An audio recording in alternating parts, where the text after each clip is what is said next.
Oke ya. Kemudian ini ada istilahnya mabadi'ul ilmi, permulaan ilmu ya. Jadi sebelum kita mengkaji sebuah ilmu, perlu adanya sebuah gambaran, deskripsi, gambaran sebuah tentang keilmuan yang akan dikaji. Nah, di sini ada Syekh Sobban menyebutkan baitnya. Ini mungkin beberapa ibu juga sempat hafal ya kemarin ya. Kemudian Ustadz Alwi kayaknya entah masih ingat entah enggak. Coba Alwi 10 permulaan ilmu yang apa baitnya? Qala Syekh Sobban rahimahullahu taala, terus udah lupa. Inna, coba ya. Coba ikuti saya. Inna mabadi'a kulli fannin asyrah. 1 2 3. Inna mabadi'a kulli fannin asyrah. Al-haddu wal mawdu'u thumma thamrah. Al-haddu wal mawdu'u thumma thamrah. Wa nisbatun wa fadluhu wal wadi'. Wa nisbatun wa fadluhu wal wadi'. Wal ismu listimdadu hukmu syari'. Wal ismu wal istimdadu hukmu syari'. Nah, sebelum al-istimdad enggak ada wawunya. Wal ismu listimdadu hukmu syari'. Wal ismu istimdadu hukmu syari'. Masailuhu wal ba'du bil ba'di iktafa. Masailuhu bil ba'di iktafa. Masailuhu wal ba'du bil ba'di iktafa. Masailuhu bil ba'di Wal ba'du bil ba'di iktafa. Kayak gitu ya, cara ngehafalnya bisa dilakukan. Inna mabadi'a kulli fannin asyrah. Al-haddu wal mawdu'u thumma thamrah. Wa nisbatun wa fadluhu wal wadi'. Wal ismu listimdadu hukmu syari'. Masailuhu wal ba'du bil ba'di iktafa. Wa man daral jami'a haza syarafa. Boleh ya. Inna, apa arti inna? Sesungguhnya. Mabadi'a, apa arti mabadi'a? Permulaan atau asas atau pondasi. Kulli, setiap fannin, ilmu atau disiplin ilmu. Asyrah, ada 10. Al-haddu, apa arti al-haddu? Definisi. Al-had itu kan artinya batasan. Al-had itu kan batas ya Bu ya, bahasa Arabnya batasan. Jadi definisi itu seperti ya batasan. Batasan apa yang tidak mencakup dikeluarkan, yang mencakup dimasukkan. Kemudian al-mawdu', apa arti al-mawdu'? Ya, pokok pembahasan. Oke, kemudian ats-tsamrah, apa arti ats-tsamrah? Faedah, buah ya, buah. Ya, tsamrah itu kan buah. Buah, faedah, manfaat. Atau hasil. Ya. Kemudian wa nisbatun, apa arti nisbatun? perbandingan. Nisbatan, sandaran atau perbandingan juga boleh karena dia dibandingkan dengan ilmu yang lain. Kemudian fadluhu, keistimewaan, faedah juga boleh, fadilah juga boleh. Al-wadi', apa arti al-wadi'? Dari kata wada'a ya da'u, meletakkan kan. Nah, jadi yang meletakkan itu adalah pencetus, perilis, pembuat, siapa yang menuliskan pertama, nah itu. Pencipta juga boleh.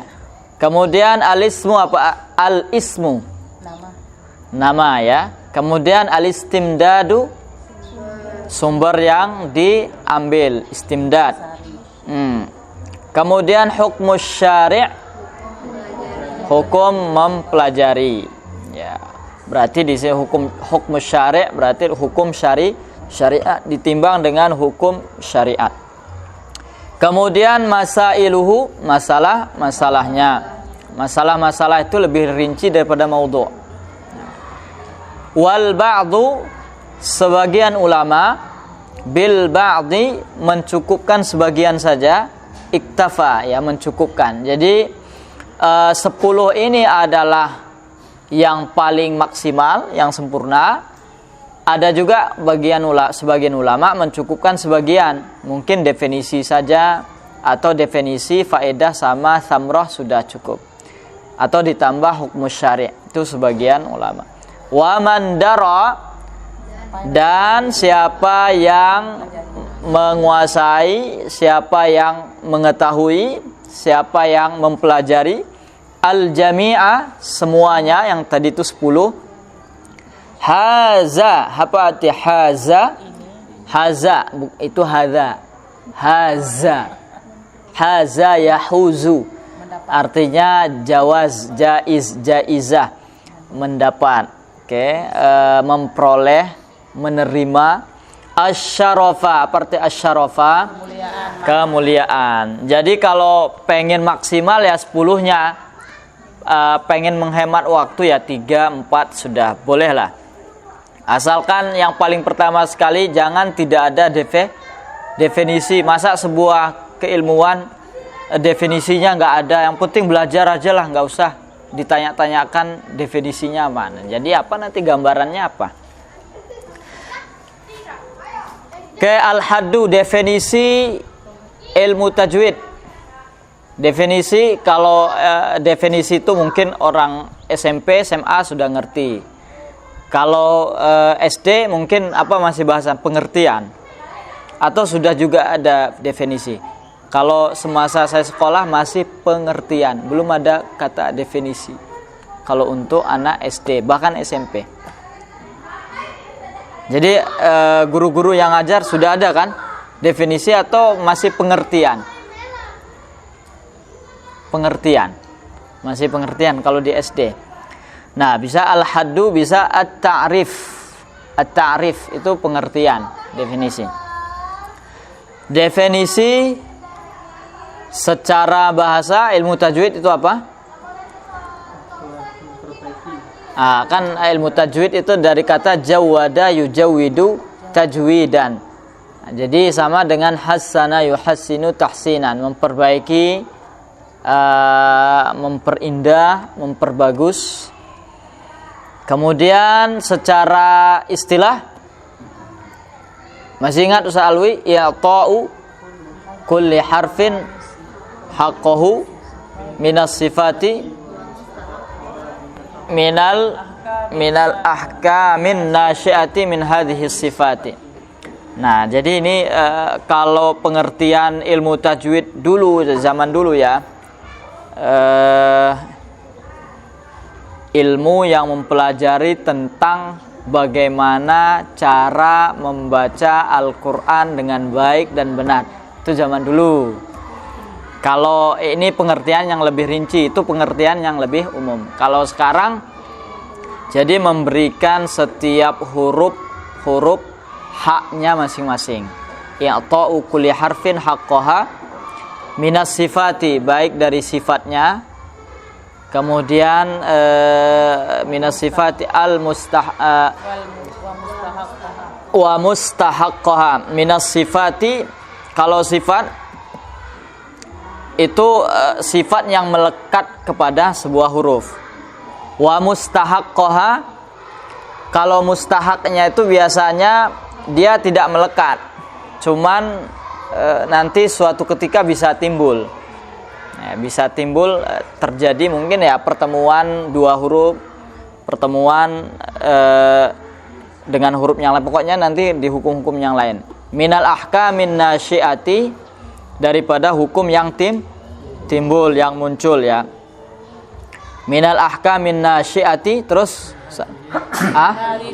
min hadhihi sifat, dari sifat tadi. Sifat makhraj itu sama ya, disamakan dalam sifat tadi itu. Nah, kemudian al-maudhu', apa al-maudhu'? Pokok pembahasan ilmu tajwid. Apa saja pokoknya? Pembahasannya apa saja? Ya, al-kalimatul Qur'aniyah. Jadi kata-kata pada Al-Qur'an. Jadi yang selain Al-Qur'an tidak termasuk. Ini pendapat jumhur ya. Jumhur ulama yang diterapkan ilmu tajwid hanyalah pada kata-kata Al-Qur'an. Selain kata-kata Al-Qur'an boleh diterapkan, tapi boleh tidak. Kalau Al-Qur'an wajib. Hadis tidak wajib. Apakah boleh? Ya boleh, sah-sah saja. Kemudian azan, apakah boleh? Boleh. Boleh juga tidak? Tidak wajib ya. Maksudnya kalau nggak diterapkan juga nggak berdosa. Hanya saja mungkin ya kalau nggak seperti itu nanti bertentangan dengan tradisi yang ada yang sudah turun-temurun seperti itu memang azannya. Makanya nanti jangan mentang-mentang tidak wajib menerapkan ilmu tajwid dan sebagainya. Ya udahlah, azan saja di masjid, nanti Ustaz Alwi ambil mikrofon, habis itu Allahu Akbar, Allahu Akbar, asyhadu alla ilaha illallah. Habis itu marah BKM-nya. Nah, nanti karena sudah dapat ilmu ini sedikit, nanti dijelaskan pula ya kan. Wahai Bapak BKM, tidakkah Bapak ketahui bahwa ilmu tajwid itu tidak wajib diterapkan pada azan? Ya nggak wajib, tapi boleh. Bukan nggak ini ya. Apalagi nanti kalau azannya itu Allahu Akbar, Allahu Akbar. Itu sudah pelafalannya pun bagaimana cobalah. Kalau dengar kayak gitu nggak tergugah pun kita pergi ke masjid. Ini orasi atau gimana? Oke lah ya. Nah, kemudian samroh. Ada samroh. Samroh itu apa? Hasil, faidah, buah. Jadi apa faidah mempelajari ilmu tajwid? Menjaga lisan dari kesalahan-kesalahan bacaan. Kalau nggak belajar ilmu tajwid ya sesuka hati. Bahkan orang Arab sendiri yang lisannya memang bahasa Arab belum tentu juga bisa membaca Al-Quran dengan baik dan benar. Itu banyak. Waktu kami kuliah dulu kadang orang-orang Mesir itu mempersilahkan yang mahasiswa karena belajar Al-Quran, cara mengucapannya, bagaimana sifatnya, itu orang-orang yang memang terpelajar, bukan sembarang orang. Kemudian yang keempat, nisbatun, apa hubungannya dengan ilmu yang lain? Ya. Kalau ilmu tajwid ini termasuk ilmu syariat, ya, bukan ilmu matematika misalnya, bukan ilmu suara, ya, paduan suara, enggak. Dia ilmu syariat. Jadi sejajar dengan keilmuan syariat yang lain. Kemudian apa keistimewaannya? Keistimewaan ilmu tajwid sangat mulia. Kenapa sangat mulia? Karena berkaitan dengan perkataan Allah. Karena kan perkataan Allah mulia. Jadi sesuatu yang mempelajari yang mulia juga ikut mulia. Jadi ada keistimewaannya. Dan yang mempelajari juga bisa ikut istimewa. Nah, jadi gitu. Kalau pengen istimewa, pelajarilah sesuatu yang istimewa.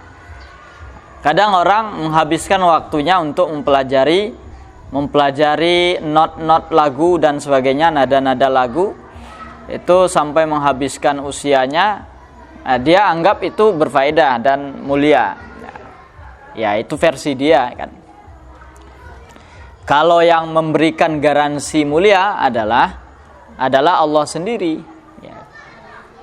Kemudian siapa pencetus pertamanya? Pencetus pertama ini ya, kalau yang itu ya, tapi kalau yang menulis nanti beda. Kalau dari sisi amalia atau dari sisi pengamalan, praktek, yaitu Rasul sendiri sallallahu alaihi wasallam. Beliau yang belajar dari malaikat Jibril, kemudian malaikat Jibril menerima dari Allah Subhanahu wa taala. Jadi memang metodenya atau cara membacanya itu memang sudah ada ketentuan, nggak bisa dibuat-buat menurut selera kita masing-masing. Coba bayangkan kalau baca Al-Quran ini tidak ada aturannya, setiap negara, setiap suku itu nanti cara bacanya berbeda-beda. Cara tajwidnya beda. Beda dengan ini ya, beda dengan masa turunnya Al-Quran di setiap suku-suku Arab, masa Nabi. Nah itu memang kan sesuai dengan lisan mereka. Jadi mereka itu membaca Al-Quran itu sesuai dengan lisannya. Lisan kita bukan lisan Arab lagi. Bahkan orang Arab sekarang itu sudah bukan lisan Arab lagi. Lisan mereka itu sudah pergeserannya sangat jauh.